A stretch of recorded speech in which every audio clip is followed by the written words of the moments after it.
स्वामी जी, मैं चाहती हूं कि मुझे आपके जैसा एक बेटा हो।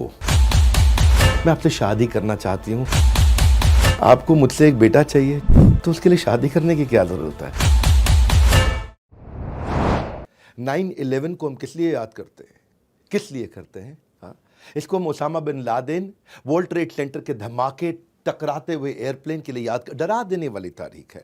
पर 9/11 की यह तारीख गर्व से सर को ऊंचा कर देने वाली तारीख भी है, जब स्वामी विवेकानंद शिकागो में brothers and sisters of America नाम का वो सुंदर सा प्रवचन उन्होंने दिया। 7,000 लोगों ने खड़े होकर के मिनटों तक, कई मिनटों तक गड़गड़ाहट के साथ तालियां बजाई। भारत के एक युवा सन्यासी भारत के विश्व गुरु के रूप में भारत को स्थापित करने के लिए गए।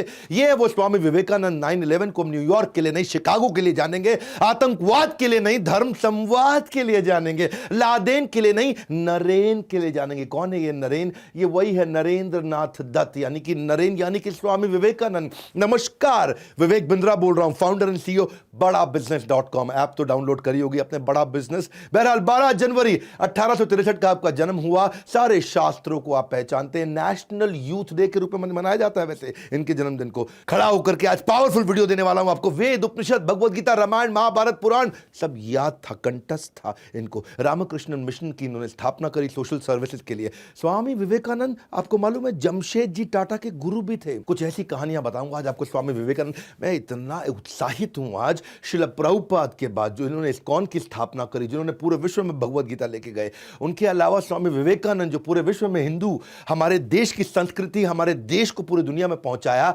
स्वामी विवेकानंद बचपन में थोड़े शैतान थे। माता पिता, बचपन से शुरू करते हैं ना, माता पिता उन्हें बोलते थे इतना खेलता रहे, इतना शैतान है, हाँ, नरेन नरेन नरेन नरेन।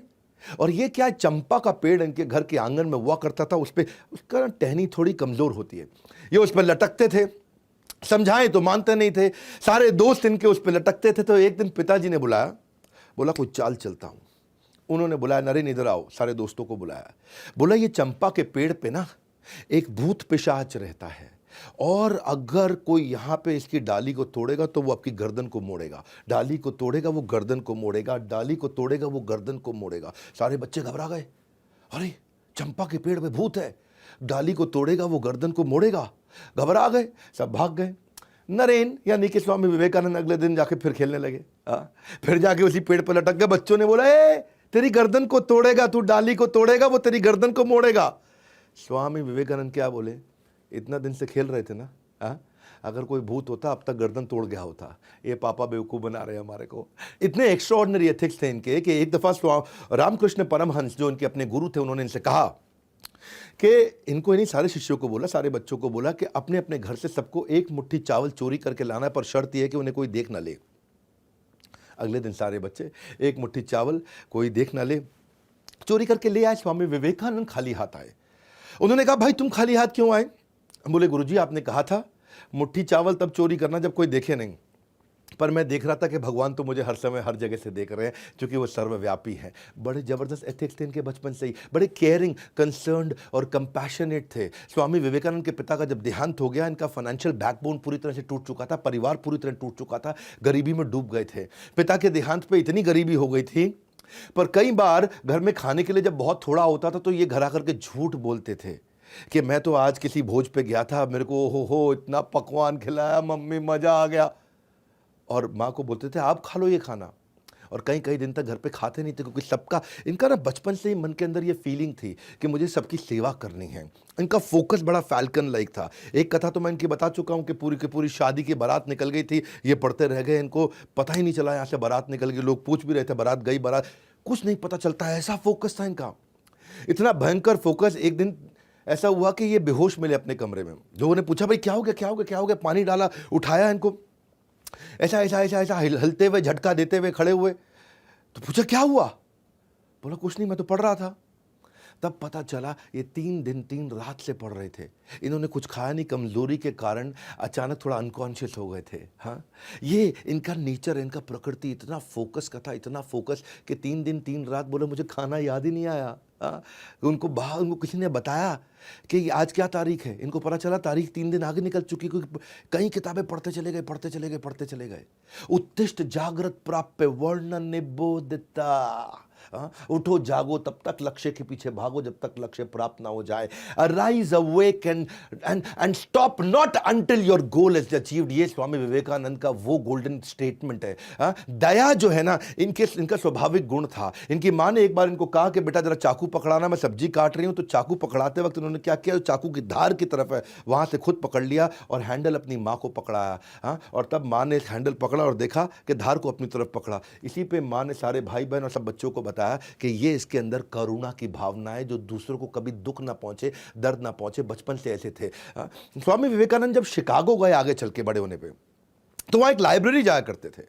एक किस्सा सुनना बहुत मजा आएगा आपको। लाइब्रेरी जाते थे, सुबह किताब बोरो करते थे, शाम को वापस करते थे, सुबह किताब बोरो करते थे, शाम को वापस करते थे, सुबह किताब बोरो करते थे।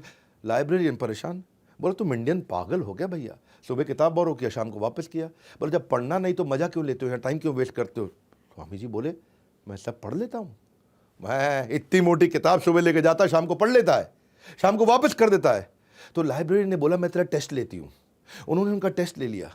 उन्होंने 1 महीने की 30 किताबें उठाई और बोला कि चलो मैं इसमें से कुछ पूछती हूँ। और जब पूछने लगी उनसे, तो स्वामी विवेकानंद ने न केवल ये उसका उत्तर दिया, बल्कि ये भी बता दिया कि आप 1415वें पेज से, आप 392वें पेज से, आप 221 पेज से ये प्रश्न पूछ रहे हैं और इसका उत्तर इस पैराग्राफ में लिखा। और पूरा का पूरा पैराग्राफ याद रहा। फोटोग्राफिक मेमोरी, स्वामी विवेकानंद अद्भुत थे। एक बार एक ब्रिटिशर ने स्वामी विवेकानंद से पूछा कि Swami ji why don't you wear proper clothes. अब वो भगवा वस्त्र में रहते हैं ना, धोती कुर्ते में, भगवा वस्त्र में। उन्होंने पूछा कि why don't you wear proper cloth like a gentleman. तो उन्होंने इसका अर्थ क्या हुआ, भाई तुम अच्छे कपड़े जेंटलमैन के लिए क्यों नहीं पहनते। तो स्वामी विवेकानंद मुस्कुरा के बोले कि आपके कल्चर के अंदर टेलर आपको, दर्जी आपको जेंटलमैन बनाता है, पर हमारे भारत में, हमारे कल्चर के अंदर हमारा कैरेक्टर हमारे को जेंटलमैन बनाता है। ये कैरेक्टर के बहुत पक्के थे। इनका एक तो इच्छा शक्ति और बुद्धि, ये 2 चीज़ बहुत ज़बरदस्त थी। ये वहाँ यूनिवर्सिटी में पढ़ा करते थे अमेरिका में। और एक दिन जब कैफेटेरिया में कुछ खाने गए तो थाली में भोजन लिया, जाकर के बैठ गए टेबल पे। जैसे ही टेबल पे बैठे तो वहाँ उनका एक प्रोफेसर बैठा हुआ। वो अंग्रेज प्रोफेसर इनसे चिढ़ता भी था, बहुत चिढ़ता था। हाँ, तो जैसे ही अंग्रेज प्रोफेसर ने देखा कि ये स्वामी विवेकानंद आके बैठ गया है, तो एकदम बोला वो, pigs don't sit next to swan. सुअर जो है हंस के पास नहीं बैठा करते हैं, ऐसा प्रोफेसर बोला उनको। स्वामी विवेकानंद मुस्कुराए, बोले सुअर हंस के पास नहीं बैठते। बोले नहीं बैठते। बोले ओके ठीक है, मैं उड़ जाता हूँ फिर। और उठ के प्लेट निकल पड़े। सारे बच्चे हंसने लग गए। वो सोच रहा था कि भाई इसको सुअर बोलूँ, ये कहते हैं मैं उड़ जाता हूँ। तो बेचारे प्रोफेसर की बेइज्जती हो गई। वो बोला मैं उड़ जाता हूँ, मतलब ये हंस तो सुअर। तो बेचारे जब सब हंसने लगे तो प्रोफेसर को बहुत बुरा लगा। उसने सोचा है मैं इसकी बेइज्जती करता हूँ, चिंता मत कर, तू क्लास में, तो क्लास में देखता हूँ। वो स्वामी विवेकानंद क्लास में आके बैठे तो प्रोफेसर ने कहा ए तुम खड़े हो जाओ। और स्वामी विवेकानंद को खड़ा कर दिया। खड़ा करके बोले अगर 2 थैले मिलेंगे बाजार में, एक में धन एक में बुद्धि, स्वामी विवेकानंद तुम क्या उठाओगे। तो स्वामी विवेकानंद मुस्कुराए, बोले मैं धन वाला थैला उठा लूंगा। बोले देखा, मुझको पहले ही पता था, है जी। तो बोला, प्रोफेसर बोला अचानक, बोला आप क्या करते। प्रोफेसर बोला मैं बुद्धि का थैला उठाता, बुद्धि जरूरी है। स्वामी विवेकानंद बोले ठीक बात है, जिसके पास जो नहीं है वो तो वही उठाएगा ना। हाँ, अब बच्चे बहुत जोर से हंसने लगे, है जी। उसने टीचर को फिर बेवकूफ़ बना दिया। लेकिन टीचर को जो है ना गुस्सा बड़ा, बोला इसको भी सिखाता हूँ, मैं अभी सिखाता हूँ। अगले दिन उसने टेस्ट ले लिया सबका, बोला सब टेस्ट दो। स्वामी विवेकानंद ने टेस्ट दिया, बहुत देर बैठ के बढ़िया टेस्ट दिया, इतनी शीट भर दी। तो जब प्रोफेसर के पास सारी शीट आई, प्रोफेसर साहब ने शीट पढ़ी नहीं और नीचे लास्ट में आखिरी शीट पर लिख के दे दिया इडियट। इडियट लिखा, वापस कर दिया, है जी। स्वामी विवेकानंद ने देखा कि भाई ये प्रोफेसर ने पढ़ा नहीं है और नीचे लास्ट में इडियट लिख दिया है। तो वापस गए प्रोफेसर के पास, बोले प्रोफेसर साहब, हाँ गुरुजी, आपने जो है साइन करके अपना नाम तो लिख दिया लेकिन मेरे को मार्क्स तो दिया ही नहीं। तो वो इडियट बता दिया कि आपने अपना, इतना तेज थे स्वामी विवेकानंद, इतना तेज थे कि प्रोफेसर बोले इडियट लिखा तो आपने साइन कर दिया मतलब। सो स्वामी विवेकानंद का मानना था कि अगर आप अपने आप को कमज़ोर मानोगे तो आप कमज़ोर हो जाओगे, और अगर अपने आप को शक्तिशाली मानोगे तो आप शक्तिशाली हो जाओगे। मानसिक रूप से बहुत बुद्धिमान, अलग ही प्रकार के टिट फॉर टैट करने वाले, क्योंकि अंग्रेज लोग चिढ़ा करते थे उन दिनों भारतीयों से। तो एक दिन ट्रेन में जा रहे थे और जब स्वामी जी ट्रेन में जा रहे थे तो थोड़ा बर्थ होती है ट्रेन की, जान बेड जैसा होता है, उस पर लेट गए, उनकी आंख लग गई। तो बाजू में अंग्रेज बैठा था। अंग्रेज ने देखा ये स्वामी जी बैठे, चिढ़ते थे उनसे वो, तो उनका जूता उतारा, निकाल करके खिड़की से बाहर फेंक दिया। अच्छा, स्वामी जी ने देख लिया कि खिड़की से बाहर फेंका, पर वो कुछ बोले नहीं। और अंग्रेज भी देखा स्वामी कुछ बोल नहीं रहा है, तो अंग्रेज को लगा इसको अंग्रेजी आती नहीं होगी या मुझसे डर गया है, तो ये कुछ बोल नहीं पा रहा है मेरे आगे। स्वामी जी चुपचाप लेटे रहे। थोड़ी देर में अंग्रेज को भी नींद लग गई। जब अंग्रेज को नींद लगी तो स्वामी जी ने जो है उठे, उनका हैट और अंग्रेज का कोट उठा करके खिड़की से बाहर फेंक दिया। जब अंग्रेज उठा तो देखा भाई हैट कोट कहीं मिल नहीं रहा, तो बोले स्वामी जी आपने मेरा हैट कोट देखा है? बोले हाँ देखा है। बोले कहाँ है वो? बोले वो मेरे जूते ढूंढने गए हैं। हाँ, मेरे जूते ढूंढने गए। इतना तेज टिट फॉर टैट करते थे। स्वामी जी के बारे में नेताजी सुभाष चंद्र बोलते थे कि ये फुल ब्लडेड मैस्कुलिन पर्सनालिटी है, फाइटर टू द कोर है। हाँ, फुल ब्लडेड का मतलब always enthusiastic, high on energy. ये कोई असाधारण वैसे स्वामी जी नहीं थे जो केवल हाथ ही जोड़ के ऐसे बैठे रहे। ये अलग प्रकार के स्वामी जी थे। इनका प्रेजेंस ऑफ माइंड बहुत तेज था। एक दिन जब ट्रेन में ट्रैवल कर रहे तो वहां कुछ लड़कियां आ गई सामने। लड़कियों ने देखा कि गेरुए वस्त्र में साधु बैठा है, बेवकूफ होगा, इसको कुछ बेवकूफ बनाते हैं। उन्होंने देखा कि स्वामी विवेकानंद ने बहुत बढ़िया घड़ी पहनी है, इतनी बढ़िया घड़ी तीनों लड़कियों की नज़र थी। तो उन्होंने स्वामी जी को बोला, ए स्वामी अपनी घड़ी उतार के दे दो, नहीं तो यहीं चिल्लाएंगे कि तुम हमको छेड़ रहे थे। तो स्वामी विवेकानंद चुप रहे। उन्होंने अनसुना कर दिया, ए स्वामी तुमको बोल रहे हैं घड़ी उतार के हमको दे दो। अंग्रेजी में बोला, मैं ऐसे बोल रहा हूँ, घड़ी उतार के दे दो, नहीं तो हम यहां शोर मचा देंगे कि तुम हम पे, हमारी इज्जत पे हाथ डाल रहे थे, तुम हमको छेड़ रहे थे। स्वामी जी जो है चुपचाप बैठे रहे। तो जब उन्होंने थोड़ा और आगे जाकर के बोला, स्वामी जी बोले हाँ। तो लड़कियां बोली अब क्या करें, हाँ जी कैसे समझाएं इसको? स्वामी जी बोले हाँ।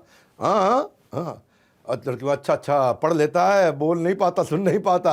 उन्होंने लिख के दे दिया कि भैया सुनो, मेरी अपनी घड़ी उतार के दे दो, नहीं तो सबको बता देंगे तो हमको छेड़ रहे हो। स्वामी जी ने जैसे ही पर्चा लिया, जेब में रखा, बोला अब पुलिस को बुला लो, अब संभाल लूंगा। तो बहुत तेज थे वो कि जो लिखे तो मैं ले लिया, घड़ी उतार के दे दो। ये स्वामी जी का जो है ना प्रेजेंस ऑफ माइंड, ये कमाल का था। इनकी फोटोग्राफिक मेमोरी थी। एक दफ़ा इनको समुद्री जहाज से जब अमेरिका में जा रहे थे तो ये और इनका दोस्त जो कप्तान जहाज चला रहा था, कप्तान से बोले कि भाई साहब आप अखबार नहीं पढ़ रहे हैं तो आपका अखबार हम पढ़ लें थोड़ी देर के लिए। तो कप्तान बोला पढ़ लो, लेकिन मुझे वापस चाहिए क्योंकि मैंने अभी तक पढ़ा नहीं है। स्वामी जी बोले ठीक है। स्वामी जी लेके अखबार अपना पढ़ने लगे। स्वामी जी ने फट से अखबार पढ़ लिया 15 मिनट में।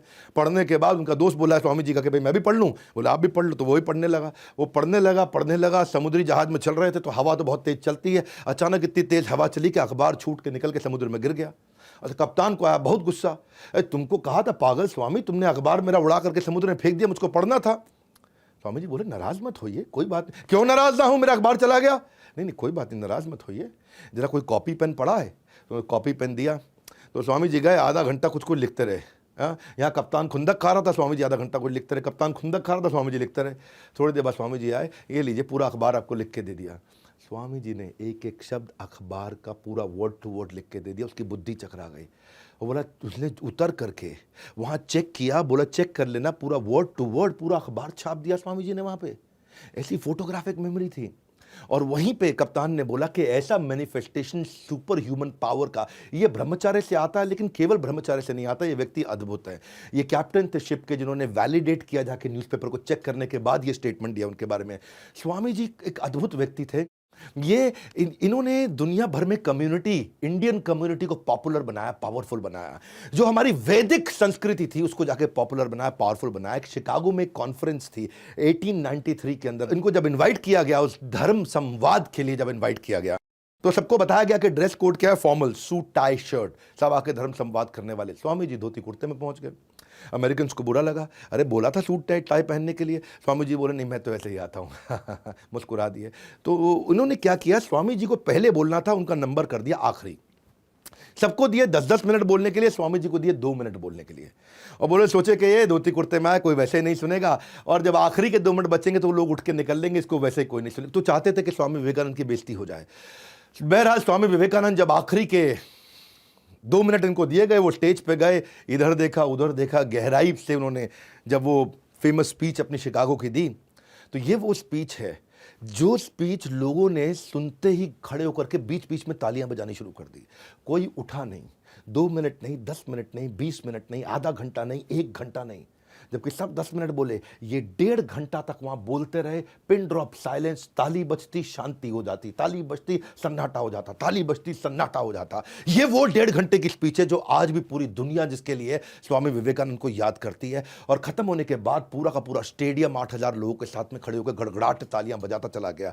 विश्व धर्म संसद में स्वामी विवेकानंद का सबसे महान वक्ता थे वहां पे। और न्यूयॉर्क हेराल्ड ने कहा, उन्हें सुनने के बाद लगता है कि जिस देश में इतने विद्वान और बुद्धिमान लोग रहते हैं उस देश में मिशनरी को भेजना, क्रिश्चियन मिशनरी को भेजना मूर्खतापूर्ण होगा। ये न्यूयॉर्क हेराल्ड ने बोला, उनका सबसे बड़ा अखबार हुआ करता था। न्यूयॉर्क क्रिटिक ने कहा कि कई विद्वानों का भाषण अच्छा था, लेकिन हिंदू साधु स्वामी विवेकानंद के भाषण के आगे कोई टिक नहीं पाया। ये थे स्वामी विवेकानंद। रविंद्रनाथ टैगोर कहते हैं कि अगर इंडिया को जानना चाहते हो तो स्वामी विवेकानंद को पढ़ लो। इन्होंने भारत को जाकर रिप्रेजेंट किया पार्लियामेंट ऑफ रिलीजन में, शिकागो 1893।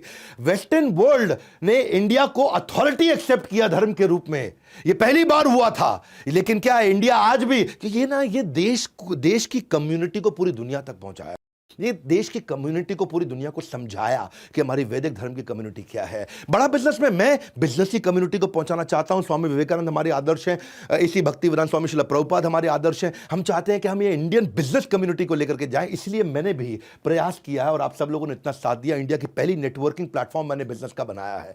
मैं Facebook, LinkedIn, YouTube, Twitter, Instagram, ये सब है सोशल मीडिया, लेकिन बिजनेस का मीडिया कहां है, बिजनेस का सोशल मीडिया कहां है? आज बिजनेसमैन, एंटरप्रेन्योर, इन्वेस्टर, स्टार्टअप, सारे प्रोफेसर, सोलोप्रेन्योर, इनके लिए मैंने एक ऐप तैयार करी है, बड़ा बिजनेस। यहां लोग आते हैं, फेसबुक की तरह ही पोस्ट करते हैं, लिंक्डइन की तरह पोस्ट करते हैं। हजारों लाखों लोगों ने ऐप डाउनलोड करी है, लाखों लोग रोज आते हैं, बिजनेस का कंटेंट वहां डालते हैं, बिजनेस की कंटेंट पे बात करते हैं। MSME, SME, subject matter expert सब आते हैं, सब skill, technology, digital marketing, investing, manufacturing, इन सब पे खूब चर्चा होती है, एक दूसरे से दोस्त बनते हैं। वैसे ही फेसबुक चलता है। आप सबको बताना चाहता हूं मैं आगे और कहानियां सुना रहा हूं स्वामी विवेकानंद की, लेकिन उससे पहले आपको बता दूं, ऐप जरूर डाउनलोड कर लेना आज के आज, अभी के अभी, इस वीडियो को समाप्त होते ही। आपको इररिलेवेंट कंटेंट नहीं है वहां, कोई भी, केवल बिजनेस पे कंटेंट है। मैंने 4 आर पे फोकस किया। रेलेवेंट कंटेंट, आपकी बन जाए रेपुटेशन, आपको मिल जाए रेवेन्यू, आपके बन जाए रिलेशंस, आपको मिल जाए रेफरल। बस यही है मेरा मुद्दा। ऐप डाउनलोड करके आप खुद ही फील करोगे, आपके हजारों लाखों फॉलोअर्स बनने लग जाएंगे अगर आप वहां कंटेंट डालोगे तो। बहरहाल, जैसे स्वामी जी ने प्रयास किया, एक इंडियन कम्युनिटी को एस्टैब्लिश दुनिया में जाकर के किया, इनके लेक्चर के बाद स्वामी जी के बहुत पॉपुलर हो गए।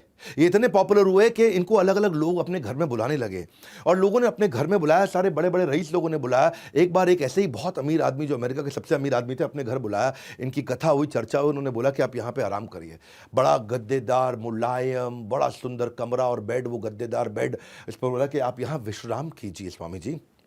स्वामी जी गए, उन्होंने बेड देखा, जाके उस पर बैठे, लेकिन उनके मन में विचार आया कि मेरी माँ आज भी जमीन पे सो रही होगी भारत में, आज भी कम से कम 25 करोड़ भारतीय जमीन पे वहाँ सो रहे होंगे, बड़ी एक्सट्रीम कंडीशंस में, जिनके पास पंखा तक नहीं है, जिनके पास कोई सुविधा नहीं, जिनके पास बिजली नहीं है, और बहुत बुरी हालातों में बिना खाना खाए सोते हैं। तो मैं कैसे बिस्तरे पर सो जाऊँ? उस दिन वो बिस्तरे पर नहीं सोए, वो ज़मीन पर सोए, लेकिन वो उनका आखिरी दिन था। उसके बाद उन्होंने कभी किसी का इन्विटेशन एक्सेप्ट नहीं किया, अपने आश्रम में जाके सोया करते थे। इनफैक्ट एक बार प्राइम मिनिस्टर ब्रिटेन के, उन्होंने स्वामी जी को इन्वाइट किया और लंच पे उनको बिठाया, और लंच में स्वामी जी खुद भी बैठे उनके साथ में। अब ब्रिटेन का प्राइम मिनिस्टर छुरी कांटा लेकर के अपना बढ़िया से खाने लगा, भाई प्राइम मिनिस्टर है, और स्वामी जी बड़े बुद्धिमान थे, उनको बुलाया कि भाई चर्चा हो जाए उनसे। स्वामी जी अपना प्लेट लेकर के हाथ से खाने लगे। तो प्राइम मिनिस्टर उनकी तरफ देखा, उसको बड़ा बुरा फील हुआ, यार हम छुरी कांटे से खा रहे हैं यहाँ पे, अपने चम्मच से खा लो कम से कम, तुम छुरी कांटे से नहीं खा सकते। पर स्वामी जी अपना हाथ से खाए चले जा रहे हैं वहाँ पे, उनको बड़ा फील हो गया। तो उन्होंने से पूछ लिया कि आप इंडियंस इतने मॉडर्न एनवायरनमेंट के अंदर अभी भी हाथों से ही खा रहे हैं, ये क्या तरीका हुआ? तो स्वामी जी ने जवाब दिया अंग्रेजी में, because no one has used my hands before to eat. क्या अर्थ हुआ इसका? किसी ने मेरे खाने से पहले मेरे हाथों से खाना नहीं खाया है, लेकिन बहुत से लोगों ने मेरे इस खाना खाने से पहले इसी छुरी कांटे से खाना खाया है। यानी कि ये छुरी कांटे सब झूठे हो चुके हैं। मेरा हाथ आज तक मेरे ही मुंह में जाता है, ये दुनिया के मुंह में नहीं जाता है। स्वामी विवेकानंद का ये उत्तर सुन के ब्रिटेन के प्राइम मिनिस्टर बहुत हैरान हो गए। हाँ, भारत हमारा अभी परतंत्र था, स्वतंत्र नहीं था, लेकिन इतने बुद्धिमान लोगों को देख करके दुनिया, नेताजी सुभाष चंद्र बोलते थे कि इतने प्रोफाउंड, इतने कॉम्प्लेक्स थे कि if he had been alive, I would have been sitting on his feet। Hindi में कहूं तो स्वामी जी इतने महान गहन थे कि अगर वो जिंदा होते तो मैं उनके चरणों में रहता। ये नेताजी सुभाष चंद्र बोस कहा करते थे। इतने क्लेवर थे, बियॉन्ड कंपैरिजन इनकी बुद्धिमता। एक बार एक अंग्रेज ने क्या किया कि बहुत सारी किताबें रखी और बुलाया अपने घर पे, ये देखो। अच्छा, नीचे रख दी उसने भगवत गीता सबसे आखिरी में, और सबसे ऊपर रखी बाइबल। ये देखो मेरी किताबें, इतना पढ़ता हूं मैं, सबसे ऊपर देखो बाइबल है। तो स्वामी जी मुस्कुराए, फिर बोला ठीक लगाया ना मैंने सारी किताबों को? उसने बेइज्जती करना चाहता था कि भगवत गीता नीचे कर दी आखिरी में, बाइबल ऊपर कर। स्वामी जी बोले बिल्कुल ठीक लगाया आपने, बहुत अच्छा लगा है। हाँ? अच्छा, वो अंग्रेज़ हैरान हो गया, उसको लगा स्वामी जी बुरा क्यों नहीं माने अभी तक। तो स्वामी जी ने जवाब दिया कि आपने सबसे नीचे भगवत गीता को रख के सबसे अच्छा काम किया, उसको नीचे ही रखिए, क्योंकि वो फाउंडेशन है दुनिया की बाकी सारी किताबों की। जैसे ही आपने भगवत गीता हिलाई, बाकी सारी किताबें नीचे गिर जाएंगी, और जब तक भगवत गीता को फाउंडेशन रखोगे दुनिया चलती चली जाएगी। ये थे स्वामी विवेकानंद, महिलाओं को उतना रिस्पेक्ट किया करते थे।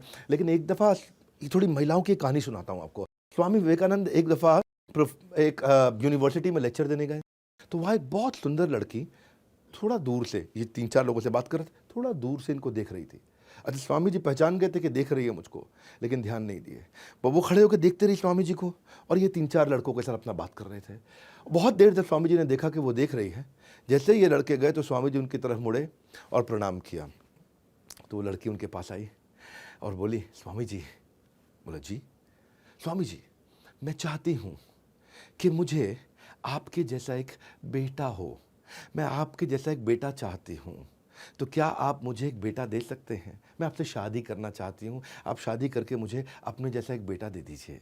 तो स्वामी जी मुस्कुराए, मुस्कुरा के बोले, आपको मुझसे एक बेटा चाहिए जो कि मेरे जैसा हो, तो उसके लिए शादी करने की क्या ज़रूरत है? तो स्वामी जी तो लड़की, ओह, बिना शादी के आप बेटा दे दोगे मुझको? Good idea. हाँ, तो लड़की को लगा कि लगता है स्वामी जी तैयार हो गए हैं, अब मुझे बढ़िया बढ़िया। तो उसके मन में कुछ हार्ट ऐसा चलने लगे, ऐसा मतलब वो सोच ही रही थी। तो स्वामी जी फिर मुस्कुराए, बोले, हाँ मैं ठीक कह रहा हूँ, बिना शादी के आपको मेरे जैसा बेटा मिल सकता है। देखो, शादी करके मैं कोई गारंटी नहीं दे पाऊँगा कि हमारे संबंधों से जो संतान की उत्पत्ति होगी वो बिल्कुल मेरे जैसा होगा, ये मैं गारंटी नहीं दे सकता, लेकिन मेरे पास दूसरा उपाय है। तो वो बोली, क्या? वो उपाय ये है कि अगर आपको बिल्कुल मेरे जैसा बेटा चाहिए तो मुझे ही अपना बेटा बना लीजिए, मैं आपको अपनी माँ स्वीकार कर लेता हूँ, एक और बच्चा करने की क्या आवश्यकता है। वो लड़की बहुत हैरान हो गई, और उस दिन से स्वामी जी ने उनको अपनी माँ के रूप में देखा, स्वीकार किया, और वही औरत चल के आगे स्वामी जी की सबसे बड़ी शिष्याओं में से एक शिष्या बनी। ये थे स्वामी जी, जिनकी इंद्रियां हमेशा नियंत्रण में रहती थी। वो क्या कहते थे? हमेशा कहते थे कि if you can stretch a helping hand, do so, and if you can not, then fold your hand. इसका अर्थ क्या हुआ? यदि आप किसी की मदद करने के लिए हाथ बढ़ा सकते हैं तो बढ़ाइए, और अगर मदद के लिए हाथ नहीं बढ़ा सकते तो कम से कम हाथ जोड़ तो लीजिए। या तो हाथ बढ़ा के मदद करिए या हाथ को जोड़ लीजिए। स्वामी विवेकानंद ऐसे ही महिलाओं का इतना सम्मान करते थे कि मेवाड़ के एक राजा ने एक बार उनको अपने यहाँ पे एक किसी बड़े इवेंट में बुलाया, और मेवाड़ के राजा थे, राजसी वहाँ पे व्यवहार था, तो वो सब बैठे थे, और वहाँ पे कुछ महिलाओं का मतलब नृत्य गान सब चल रहा। तो कुछ महिलाएं अच्छा बढ़िया से डांस कर रही थी, अपना राजस्थानी स्टाइल में डांस कर रही थी। स्वामी विवेकानंद उठ के बाहर निकल गए। लोगों ने पूछा ऐसा क्यों? बोला, it is indecent to see a women dancing for my own fun. हाँ, अपने मज़े के लिए महिला को नाचते हुए देखूँ, ये तो मेरा संस्कार नहीं है। सो इनका जो कैरेक्टर था वो बहुत पावरफुल था। एक बार स्वामी जी के ना आश्रम में उन्होंने नियम बना रखा था कि कोई औरत नहीं आ सकती है, और ये आई थिंक इट वॉज 1902 जून का महीना। ये बहुत बीमार थे, बहुत बहुत बहुत बहुत बीमार थे, बहुत सारी बीमारियां लग गई थी। तो इनकी माँ इनकी देखभाल करने के लिए आई, और स्वामी जी ने देखा जब मेरी माँ मॉनेस्ट्री के अंदर आ गई, यानी कि उस आश्रम के अंदर जहाँ सन्यासी ब्रह्मचारी रहते हैं वहाँ अंदर आ गई है, तो उनको बहुत गुस्सा आया। उन्होंने सारे शिष्यों को बुलाया, बोला मेरी माँ को ले जाओ यहाँ से। तो उन्होंने बोला, नहीं, आपका ध्यान रखने के लिए आए, आप इतने बीमार हैं। बोला, रूल इज़ रूल, सबके लिए बराबर रूल है। हाँ, ये मेरी माँ भी अंदर नहीं आ सकती है। तो उनकी माँ भी ब्रह्मचारी आश्रम तक चली गई, और 39 साल की उम्र में उसी साल अगले महीने उनका देहांत हो गया, इतनी सारी बीमारियों के कारण। उस समय उन्हें 39 बीमारियाँ थी, कैंसर भी था, क्षमा चाहता हूँ 31 बीमारियाँ, 39 साल की उम्र, migraine, tonsils, asthma, persistent fever, liver खराब हो गया, किडनी खत्म हो गया, इंडाइजेशन। ये 1 घंटे से ज़्यादा सोते नहीं थे कभी। इनको गैस्ट्रोनॉमिक ब्लोटिंग, इनको सर्वाइकल की समस्या, बैक में पेन, इतनी सारी बीमारियां इकट्ठे हो गई इनको। 31 बीमारियों के साथ, हार्ट प्रॉब्लम के साथ, कार्डियक अरेस्ट के कारण इन्होंने देहांत हो गया इनका। वो कहते हैं कि हमेशा ये बोल के गए हैं स्वामी विवेकानंद, एक चीज़ जो मुझे अच्छी लगी, don't forget who is helping you. कभी भूलना मत जिसने तुम्हारी मदद करी है। हाँ, कभी उसके साथ द्वेष मत करना जिसने तुमसे प्रेम किया है, और कभी उसको लूट मत लेना जिसने तुम पे विश्वास किया। Don't forget who is helping you, don't hate who is loving you, don't cheat who is believing you. ये थे स्वामी विवेकानंद। मैं हमेशा ऐसी भक्ति वेदांत स्वामी शिला प्रभुपाद का वीडियो बनाया, आपने नहीं देखा तो शिला प्रभुपाद का वीडियो जरूर जाकर के देखिएगा। लेकिन इसके बाद मैं स्वामी विवेकानंद का वीडियो बनाना चाहता था। इतनी रिक्वेस्ट आप लोगों ने कमेंट बॉक्स में करी, अगला वीडियो किसका देखना चाहते हैं बताइएगा। पर एक बहुत बड़ी अनाउंसमेंट दे रहा हूं, 2.5 साल के बाद, अरे बहुत एक्साइटेड हूं, 2.5 साल के बाद त्यागराज स्टेडियम में पूरे स्टेडियम के साथ खचाखच पावरफुल इवेंट करने वाला हूं। मेरे साथ सारे अरबपति प्रोफेसर और मैं खुद आकर के आपको बिजनेस ट्रेनिंग देने वाला हूं। अगर आप मेरे कोर्स को खरीद चुके हैं तो अपनी सीट ब्लॉक करा लीजिए। अगर आपने कोर्स नहीं खरीदा है तो फटाफट ले लीजिए। Powerful, impactful, high motivation business coaching programme, सारे बिलियनियर प्रोफेसर, और स्टेडियम चाहे कितना भी बड़ा हो, हमारे लिए सीटें हमेशा कम पड़ जाती हैं। 3, 4, 5 जून सुबह से रात तक आप मेरे साथ रहने वाले हैं। बहुत बड़ा सेलिब्रेशन होगा, इतना सॉलिड ट्रेनिंग प्रोग्राम।